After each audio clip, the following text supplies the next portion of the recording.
You've seen the Apple Watch Ultra. It is absolutely massive. Is it appropriate for women? Is it useful for women? Is gender even an issue? I recently upgraded from the Series 4 Apple Watch to the Apple Watch Ultra. Here are my thoughts. Do I think gender is an issue?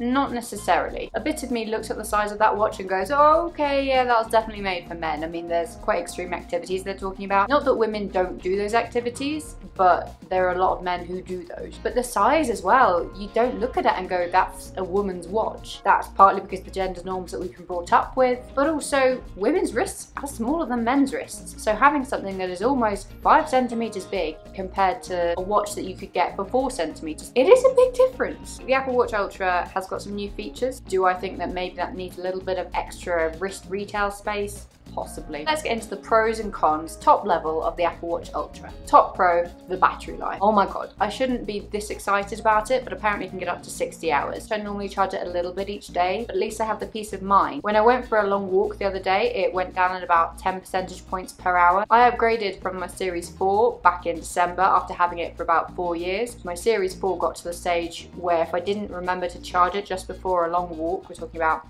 2 or 3 hours, not like massively heavy exercise, but it's just that period where it's taking extra heart rate measurements and all that sort of stuff. It just gave up. For a fitness tracker, that's quite annoying. So 1 to 2 days, easy. Don't even need to worry about charging it before sleep. It's fantastic. Number 2, durability. I didn't think this would be as much of a thing as it is. I've not had any case or any screen protector on it, and it's doing really well. The only ding I got on it that I've noticed is when I dropped a glass bottle on it, and it wasn't even from very high up, and it was a water bottle. Before you think anything else, it was a water bottle. Dropped it on it. It's a tiny dent in the titanium frame. You wouldn't really know it. The glass itself, I'm so impressed. The third thing, the Apple Watch Ultra has a siren. It is 86 decibels, and they say it can be heard from about 180 meters away. 86 decibels for a siren is probably good if you get lost in the wilderness, but I'm thinking about it in terms of more women's safety. A personal alarm, if you've ever had one before, you will know they're really loud. A good personal alarm is between 120 and 130 decibels. Obviously, 86 decibels is not in that range, but the fact that it has an alarm at all, this sort of thing is something that Apple could really develop and start to think about when it comes to wearables. You might forget your phone, but it's not as easy to forget your watch if it's attached to your wrist, especially if it's got 2 days battery life. Let's get into the cons. I'm going to start with size instead of price, controversial, but if you're looking at Apple products, you're probably aware of the price. And see, it's not totally dwarfing my wrist. It does feel big. I've not got massive wrists, but I've not got tiny wrists. It's a personal preference. It's quite big. It feels a little bit like we're in the 90s and someone just got that massive phone out, like it's a brick, and you're just kind of walking around with it going, oh, look at me, I've got some really new technology. Oh, and other people are like, is that a little bit much? Yeah, possibly. But again, this is totally personal preference. I would advise trying it on. I'm not even going to talk about weight because I haven't noticed it. It is a bit of a shock with the size when you first get it, but you will get used to it. On to the price. Apple's expensive. You know Apple's expensive. Everybody knows Apple is expensive. They're expensive because they can be and people buy their products. But the Apple Watch Ultra is the same cost as a smartphone.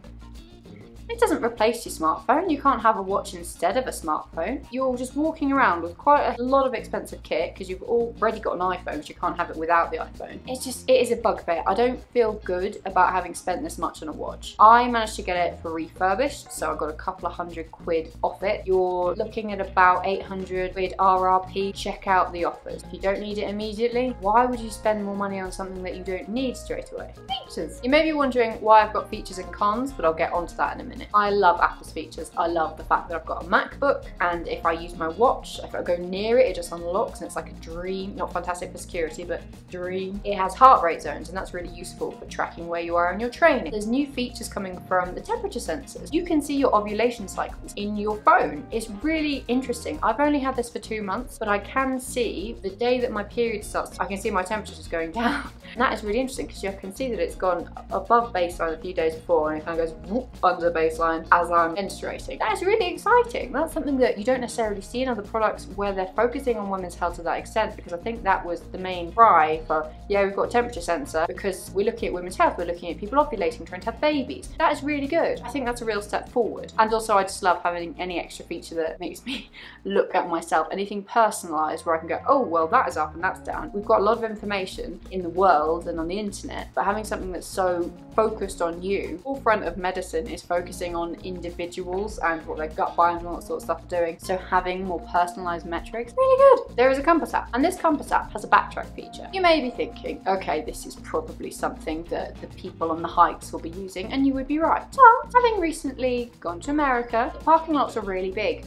It can kind of tell you where you park your car, or at least get you in the right area. It's not perfect, especially if you don't turn it on, but it's helpful. You can apply it to things like if you're going out for a walk, if your phone dies or something, you can apply it there. And if you're traveling, that is just such a good feature. I love that feature. Why am I singing those praises in the comments section? Well, they're not just on the Apple Watch Ultra. They're on the Apple Watch Series 8. You could get those same features for half the price. It just makes me cry a little bit. I think they've also either pulled it back or some of them are already available on like the Series 7 and stuff. You do not have to pay best part of 800 quid for a watch that does all of that. Also a bit painful because 400 quid is still quite a lot. I mentioned I'd upgraded from a Series 4 to the Apple Watch Ultra. I don't notice that much of a difference. The Series 4 was not a bad watch by any stretch. The only thing that I noticed on my Series 4 really was the battery life was going. It's not that different. After 4 years of waiting for a new one to come out, I'd like to think that development would have gotten better than this. I do appreciate that development takes time, but it's not that noticeable. I might just not be noticing these things, but I don't think you normally will unless you really look for it. Conclusion, is the Apple Watch Ultra useful for women?